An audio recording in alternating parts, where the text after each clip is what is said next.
Hello friends, अभी tutorial पे आप लोगों का स्वागत है।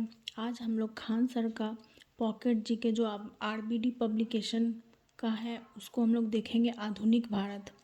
और हम लोग टॉपिक वाइज कवर करेंगे, लाइन बाय लाइन, और जिस लाइन से जो भी क्वेश्चंस बनते हैं उनको भी हम लोग देखेंगे।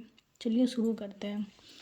उत्तरकालीन मुगल सम्राट गुरु गोविंद सिंह ने उत्तराधिकार युद्ध में बहादुर शाह का साथ दिया।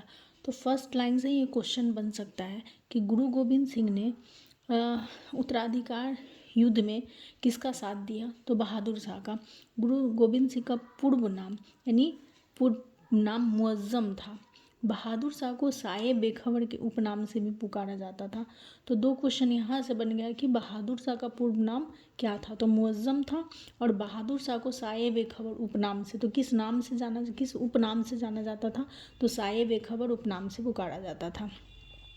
1707 में मुअज्जम इन्हें शाह आलम प्रथम बहादुर शाह की उपाधि के साथ 65 वर्ष की आयु में, सर्वाधिक आयु में दिल्ली का सम्राट बना। तो क्वेश्चन यहाँ से बन सकता है कि सबसे ज़्यादा उम्र यानी सर्वाधिक आयु में कौन सा दिल्ली का सम्राट बना? तो आंसर हो जाएगा मुअज्जम, जिन्हें शाह आलम प्रथम भी कहते थे। पूरा नाम अब्दुल नस सैयद कुतुबुद्दीन मोहम्मद शाह आलम बहादुर शाह बादशाह था। तो ऐसे क्वेश्चन इसका बन सकता है कि बहादुर शाह का पूरा नाम क्या था? तो एक बार ये देख लीजिएगा तो याद हो जाएगा। बहादुर शाह ने खुतबे में अली के साथ बली, तो अली होगा चौथे खलीफा और बली मतलब उत्तराधिकार का नाम जोड़ा। तो क्वेश्चन यहाँ से बन सकता है कि खुतबे में किसने नाम जोड़ा? तो बहादुर शाह ने अली और बली नाम जोड़ा। परिणाम स्वरूप क्या हुआ? परिणाम क्या हुआ कि लाहौर में हाजी यार मोहम्मद के साथ इनका विवाद हुआ। ये लाहौर में हाजी यार मोहम्मद थे जिसके कारण इनका विवाद हो गया। अंत में पुराना खुतबा ही पढ़ा गया।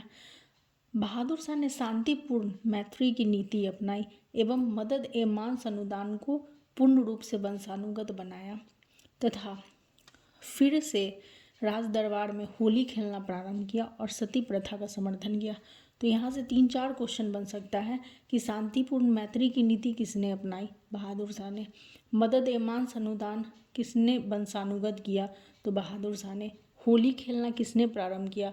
तो बहादुर शाह ने। और सती प्रथा का समर्थन, तो ये बहुत इम्पॉर्टेंट है कि सती प्रथा का समर्थन किसने किया?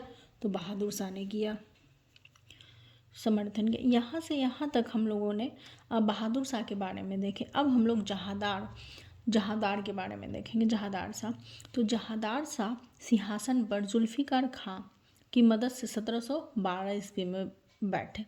तो सिंहासन पे क्वेश्चन पूछ देगा कि जहादार शाह ने किसके मदद से सिंहासन पर बैठा? तो जुल्फिकार खां। कब? तो 1712 ईस्वी में। उनके साथ जब वो बैठे तो एक नई परंपरा शुरू हुई, सत्ता प्राप्ति अमीरों का हस्तक्षेप, यानी सत्ता प्राप्त करना है तो उसमें अमीरों का हस्तक्षेप होना चाहिए। बहादुर शाह ने 1712 ईस्वी में जजिया कर समाप्त किया। ये जजिया कर 1712 ईस्वी में समाप्त कर दिए। कौन? जहादार शाह। जहादार शाह द्वारा आमेर के राजा सवाई जयसिंह को सवाई की उपाधि औरंगजेब ने दी। तो एक क्वेश्चन यहाँ से भी बन सकता है कि जयसिंह को सवाई की उपाधि किसने दी? तो औरंगजेब ने दी। को मिर्जा राजा की उपाधि प्रदान की। वो मालवा के सूबेदार 7000 के मनसब के साथ बनाया। और मारवाड़ के राजा अजीत सिंह को महाराज की उपाधि प्रदान कर गुजरात का सूबेदार बनाया। तो यहाँ से भी क्वेश्चन बन सकता है कि जहादार शाह द्वारा आमेर के राजा सवाई जयसिंह को मिर्जा राजा की उपाधि प्रदान की। एक क्वेश्चन यहाँ से बन जाएगा। वो मालवा का सूबेदार बनाया। मारवाड़ के राजा अजीत सिंह को महाराज की उपाधि प्रदान कर गुजरात का सूबेदार बनाया। जहादार शाह अत्यधिक भ्रष्ट व अनैतिक चरित्र का इंसान था। इस पे लाल कुबर नामक एक रखैल वैश्य का काफ़ी प्रभाव था। जब एक राजा पे जब इस तरीके की जो वो लाल कुबर नामक रखैल या वैश्या कहिए उनका प्रभाव था, तो उनका शासन और उसका शासन में भी हस्तक्षेप था, तो वो अच्छा नहीं था एक राजा के लिए। जहांदार शाह को अजीमुस्शान के बेटे फर्रुखसियर ने सैयद बंधु के समर्थन से मतलब पद से हटाया और 1713 ईस्वी में सिंहासन पर बैठा। इतिहासकार ताराचंद्र ने जहांदार शाह को लंपट मूर्ख उपनाम दिया। एक क्वेश्चन बन सकता है कि जहांदार शाह को लंपट मूर्ख किसने नाम दिया, तो ताराचंद्र ने। इतिहास में सैयद बंधु राजा बनाने वाले उपनाम से जाने जाते हैं। तो क्वेश्चन पूछ देगा कि राजा बनाने वाले किसे हम लोग जानते हैं, तो सैयद बंधु को राजा बनाने वाले उपनाम से जानते हैं। हैदराबाद राज्य के संस्थापक निज़ाम उल मुल्क, ये क्वेश्चन भी आ चुका है कि हैदराबाद के संस्थापक कौन थे, तो निज़ाम उल मुल्क, हाँ मुल्क थे। मुगल शासक फर्रुखसियर के दरबार में सबसे शक्तिशाली सदस्य थे, लेकिन हैदराबाद का स्थापना निज़ाम उल मुल्क किए थे और ये फर्रुखसियर के दरबार में सबसे शक्तिशाली सदस्य थे। हैदराबाद को तुर्रानियों ने एवं अवध को ईरानियों ने स्थापित किया। तो हैदराबाद को पूछा जाए किसने स्थापित किया, तुर्रानी, और अवध को ईरानी ने स्थापित किया। फर्रुखसियर ने जोधपुर मारवाड़ के शासक अजीत सिंह की पुत्री इंद्रकुवरी से विवाह संपन्न किया। फर्रुखसियर ने अजीत सिंह की पुत्री इंद्रकुवरी से विवाह संपन्न किया। फर्रुखसियर को मुगल वंश का घृणित कायर कहा जाता है। तो क्वेश्चन पूछ सकता है कि फर्रुखसियर को क्या कहा जाता था, तो घृणित कायर। फर्रुखसियर द्वारा 1713 ईस्वी में जजिया कर दोबारा लाया गया। 13 में लाया गया और 17 में समाप्त कर दिया। लेकिन अगर पूछा जाए क्वेश्चन कि जजिया कर को अंतिम रूप से किसने समाप्त किया, तो मोहम्मद शाह रंगीला ने किया। कब, तो 1720 ईस्वी में हटा दिया। अब हम लोग पढ़ते हैं फिर हैदरबैग तुरानी सैनिक 9 अक्टूबर 1720 ईस्वी को, ये एक लाइन छूट गया, 18वीं शताब्दी के उपराज्यपाल मुर्शिद खां के नेतृत्व में बंगाल मुगल नियंत्रण से अलग हो गया था। 1719 ईस्वी में 18 वर्ष की आयु में रोशन अख्तर मुहम्मद की उपाधि के साथ अगला मुगल सम्राट बना। तो 18 वर्ष की आयु में रोशन अख्तर, जिनका मुहम्मद शाह की उपाधि के साथ अगला मुगल सम्राट बना। हैदरबैग ने 9 अक्टूबर 1720 को सैयद बंधु हुसैन अली खां की हत्या कर दी। तो सैयद बंधु की हत्या किसने की, तो हैदर बेग ने। 1720 में मोहम्मद शाह ने निज़ाम मुल्क को आसफ जहां एवं सादत खां को बुरहान उल मुल्क की उपाधि दी। तो क्वेश्चन ये पूछ सकता है कि मोहम्मद शाह ने निज़ाम मुल्क को कौन सा उपाधि दिया, तो आसफ जहां एवं सादत खां को बुरहान उल मुल्क की उपाधि प्रदान की, दोनों को। मोहम्मद शाह के समय में उर्दू व संगीत का सर्वाधिक विकास हुआ। सदारंग और अदारंग उनके प्रसिद्ध संगीतज्ञ थे। तो क्वेश्चन ऐसे बन सकता है कि सदारंग और अदारंग किसके प्रसिद्ध संगीतज्ञ थे, तो किनके थे, मोहम्मद शाह के। 1722 ईस्वी में आगरा की सूबेदारी सवाई जयसिंह को दे दी गई। ईरान के सम्राट नादिर शाह ने 1739 ईस्वी को दिल्ली पर आक्रमण किया। तो क्वेश्चन यहाँ से बन सकता है कि ईरान के सम्राट नादिर शाह ने कब दिल्ली पर आक्रमण किया, तो 1739 में। और मोहम्मद शाह दिल्ली का शासक, और उस समय दिल्ली का शासक मोहम्मद शाह था। दोनों के मध्य 1739 में करनाल का युद्ध हुआ। तो ऐसे पूछ सकता है कि जब नादिर शाह और मोहम्मद शाह के बीच युद्ध हुआ तो वो कौन सा मतलब युद्ध कहलाया, तो करनाल का युद्ध 1739 में।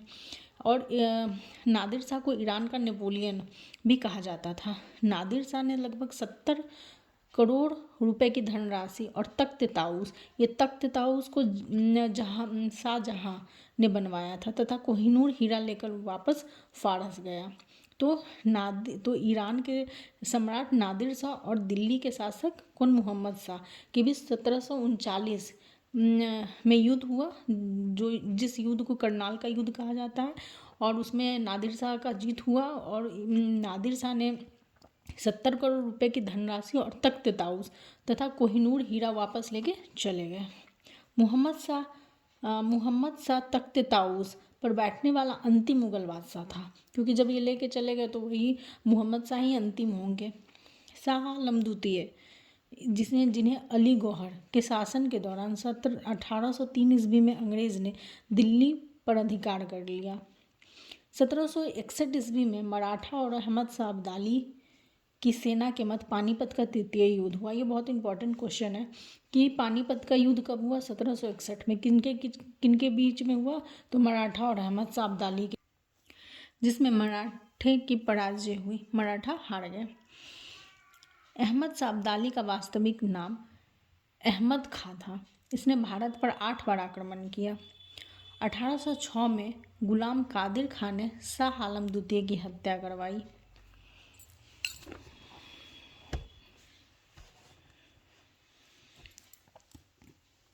बहादुर शाह जफर अंतिम मुगल शासक था। तो क्वेश्चन ये पूछ सकता है कि अंतिम मुगल शासक कौन था? तो बहादुर शाह जफर। 1857 की क्रांति में भाग लेने के कारण अंग्रेज द्वारा बहादुर शाह को कैद कर रंगून भेज दिया गया था। हीरा महल दिल्ली में स्थित है। कौन? हीरा महल। लाल किला स्थित हीरा महल बहादुर शाह जफर द्वारा बनाया गया था। और हयात बख्श बाग भी लाल किले यानी दिल्ली में स्थित है। ये दोनों, हीरा महल और हयात बख्श बाग, ये दिल्ली में स्थित है। मुगल शासक ने 1857 ईस्वी तक, तो 200 वर्षों तक लाल किला निवास स्थान रहा। तो मुगल शासकों का 1857, जब से मुगल शासक का वो शुरू हुआ वहाँ शासन, वहाँ से 1857 तक पूरा मिला के 200 वर्ष तक लाल किला निवास स्थान रहा। मुगलों से स्वतंत्र होने वाले राज्य व संस्थापक, ये इम्पॉर्टेंट है, डायरेक्ट क्वेश्चन पूछ दिया जाता है कि अवध के संस्थापक तो सादत खां हैदराबाद, चिनकलिस खां, निज़ाम उल मुल्क आसफ जहां, रुहेलखंड बीर दाऊद एवं अली मुहम्मद खां, बंगाल के मुर्शिद कुली खां, कर्नाटक सादुतुल्ला खां, भरतपुर चूड़ामन एवं बदन सिंह, जयपुर सवाई जय सिंह, मैसूर हैदर अली। ये सब एक एक मतलब डायरेक्ट क्वेश्चन पूछ देता है कि कहाँ के कौन से संस्थापक हैं। भारत के त्रिपुरा राज्य में मानिक वंश का शासक था। तो क्वेश्चन ऐसे भी पूछ सकता है कि त्रिपुरा राज्य में किस वंश का शासक था? तो मानिक वंश का शासक था। और नेक्स्ट वीडियो में हम लोग भारत में यूरोपीय व्यापारी कंपनी का आगमन पढ़ेंगे। तो कैसा लगा वीडियो आप लोगों को ज़रूर कमेंट में बताएं। अगर अच्छा लगा तो प्लीज़ चैनल को लाइक, सब्सक्राइब और शेयर करें, ताकि मैं मोटिवेट होकर और नेक्स्ट वीडियो बना सकूं। Thank you.